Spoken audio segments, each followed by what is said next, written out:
விளையாட்டு பிள்ளை திரைப்படம் காளையை வளர்க்கும் பெண்ணுக்கும் அதை அடக்க புறப்படும் ஆணுக்கும் இடையே நடக்கும் காதலை மையமாக கொண்ட திரைப்படமாகும். ஜெமினி ஸ்டுடியோஸ் நிறுவனம் தான் விளையாட்டு பிள்ளை படத்தை வெளியிட்டாங்க. திரைக்கதையை ஜெமினி ஸ்டுடியோஸ் அதிபர் எஸ் வாசன் எழுதியிருந்தார். ஒளிப்பதிவை KS பிரசாத் மேற்கொள்ள படத்தொகுப்பை உமாநாத் கவனித்துக் கொண்டார். படப்பிடிப்பு மைசூரில் நடைபெற்றது. தமிழ் திரைப்பட வரலாற்றிலேயே தமிழ்நாட்டின் விளையாட்டான மாட்டுவண்டி பந்தயத்தை கொண்டு முதலில் எடுக்கப்பட்ட படம் இது. இதன் படப்பிடிப்பின் போதே 1969 எஸ் வாசன் காலமானார். அவரது நினைவாக இந்த படம் அவருக்கு அர்ப்பணிக்கப்பட்டது. விளையாட்டு பிள்ளை திரைப்படத்தில் இடம் பிடித்திருக்கக்கூடிய மற்றும் ஒரு அற்புதமான பாடல் தான் ஆறுமுகம் நம்பியே அப்படின்னு தொடங்கக்கூடிய பாட்டு. இந்த பாடலை TM சௌந்தரராஜன் மற்றும் SC கிருஷ்ணன் இணைந்து ஃபென்டாஸ்டிக்கா பாடியிருப்பாங்க.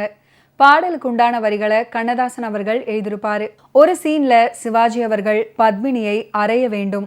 இவர் அறைந்த வேகத்தில் பத்மினி அவர்களின் காது கம்மல் கழண்டு தெரித்து விழுந்து உருண்டது. அப்பொழுது பத்மினி அவர்களை பார்க்க வேண்டுமே. செட்டின் ஓரமாக அழுதுகிட்டே நின்றுட்டு இருந்தாங்க. உணர்ச்சி வசப்பட்டு அடிக்கும் காட்சிகள்ல சிவாஜி அவர்கள் பத்மினி அவர்கள் 2 பேருக்கும் நடிக்க தெரியாது. நிஜமாகவே அடி விழும். பத்மினி அவர்கள் சிவகுமாருக்கு பூசை கொடுக்க வேண்டிய கட்டம் வந்தது. 3 அறை விட்டு பின் நீண்ட வசனம் பேசுவது போன்ற காட்சி. எனது போதாத காலம் 4 முறை இந்த காட்சி எடுக்க வேண்டி வந்தது. மொத்தம் 12 அறைகள், 2 பெரிய ஐஸ் கட்டிகள் வீங்கிய கன்னங்களுக்கு பரிசாக கிடைத்தது. மைசூர் லலித் மஹால்ல 15 நாட்கள் இந்த படத்தின் படப்பிடிப்பு நடைபெற்றது. பணம் தண்ணீராக செலவு செய்யப்படுவதை நேரில் பார்த்திருந்தேன். அன்றைய ஜெமினி அதை தாக்குப்பிடித்தது. இப்படி விளையாட்டு பிள்ளை திரைப்படத்தின் பின்னணியில் நடந்த பல சுவாரஸ்யமான செய்திகளை சிவகுமார் பதிவு பண்ணியிருக்காரு. விளையாட்டு பிள்ளை திரைப்படத்துல மனோரமா அவர்கள் தெருக்கூத்து பண்ற மாதிரி ஒரு காட்சி இருக்கும். அதுவும் ரசிகர்கள் மத்தியில் நல்ல வரவேற்பை பெற்றது. விளையாட்டு பிள்ளை படத்தின் ஒரு காட்சியில மகன் சிவகுமார் தன் சொத்துக்களை கேட்கும்போது கண்கள் கலங்க பத்திரத்தில் கையெழுத்து போடுவதும், இளையராணி தன்னை கௌரவிக்கும் விழாவில் மகன் சிவகுமார் சொல்லிக் கொடுத்த ஆங்கிலத்தை உச்சரிக்கும் அழகிலையும், பத்மினி சிவாஜி அவர்களின் நடையழகை பார்க்க விரும்பும் போது நடந்து காட்டும் கம்பீரத்திலையும் சிவாஜி அவர்களின் நடிப்பை சொல்லிக்கொண்டே போகலாம். நீ லேடி நான் லேடன் சிவாஜி அவர்களின் அருமையான காமெடி. சிவாஜி கணேசன் அவர்களின் தமிழை யாருமே குறை சொல்ல முடியாது. ஆனால் இந்த படத்துல அவர் பேசும் இங்கிலீஷ் ஸ்டைல் ஒரு தனி அழகு. அவர் வெறும் 3 வகுப்பு வரை மட்டுமே படித்தவர். சிவாஜி கணேசன் டூப் இல்லாமல் ரேக்லா ரேஸ் காட்சியில நடிச்சிருந்தாரு. அதே மாதிரி பத்மினி ரேக்லா வண்டி ஓட்டுவதையும் பாராட்டணும். காதல் காட்சியில வசனத்தை எழுத்துல காண்பிச்சு சிவாஜி அவர்களும் பத்மினி அவர்களும் கண்ணாலேயே எக்ஸ்பிரஷன் காட்டுறது நல்லா இருக்கும். வளர்த்த கடாவே மார்பில் பாய்ஞ்சிட்டது. இந்த கடா என்ன பண்ணும்னு சிவாஜி அவர்கள் சொல்ற இடத்துல ரசிகர்கள் கண் கலங்கி போனாங்க.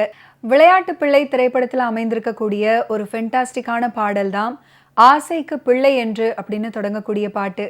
இந்த பாடலை இசையரசி P. சுசீலா அவர்கள் ஃபென்டாஸ்டிக்கா பாடியிருப்பாங்க. பாடலுக்கு உண்டான வரிகளை கண்ணதாசன் அவர்கள் எழுதியிருப்பாரு. விளையாட்டு பிள்ளை கதை நடந்த காலகட்டத்தில் எவர் சில்வர் பாத்திரம் இல்லாததை கூட ஞாபகம் வச்சுட்டு ஒரு எவர் சில்வர் பாத்திரம் கூட உபயோகிக்காம ரொம்ப கவனமா படத்தை எடுத்திருப்பாங்க. கதை நடந்த காலகட்டத்தில் கிராமத்து பெண்கள் எப்படி சாரி கட்டிப்பாங்களோ அதே மாதிரி பத்மினி அவர்கள் புடவை கட்டியிருப்பது ரியாலிஸ்டிக்கா இருக்கும்.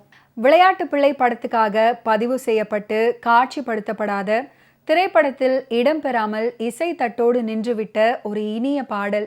இந்த அபூர்வமான பாடல் தாழ்ந்திருந்தோம் ஒரு காலத்துல. கண்ணதாசன் அவர்களுடைய அற்புதமான வரிகள், இசை KV மகாதேவன், P. சுசீலா இதை ஃபென்டாஸ்டிக்கா பாடியிருப்பாங்க. ஜெமினி வாசனின் கடைசி திரைப்படம். கண்ணதாசன் சோகங்களை அற்புதமாக எழுத மகாதேவன் இசையில் சுசீலா அவர்கள் நெஞ்சை நெகிழ வைத்து படத்தில் இடம்பெறாத ஒரு பாடல். சொல்லாமல் தெரிய வேண்டுமே அப்படின்னு தொடங்கக்கூடிய மற்றும் ஒரு அற்புதமான பாடல் விளையாட்டு பிள்ளை திரைப்படத்துல இடம் பிடிச்சிருக்கும். இந்த பாடலை S. ஜானகி அவர்கள் ஃபென்டாஸ்டிக்கா பாடியிருப்பாங்க. பாடலுக்கு உண்டான வரிகளை கண்ணதாசன் அவர்கள் எழுதியிருப்பாரு. ஓகே வியூவர்ஸ், இன்னைக்கு நிகழ்ச்சியில நடிகர் திலகம் சிவாஜி கணேசன் அவர்களுடைய ஃபிலிம் கெரியரில் நடந்த பல இன்ட்ரெஸ்டிங்கான விஷயங்களை நீங்கள் பார்த்து தெரிஞ்சிருப்பீங்க. மீண்டும் அடுத்தடுத்த எபிசோட்ஸில் சந்திப்போம். நன்றி, வணக்கம்.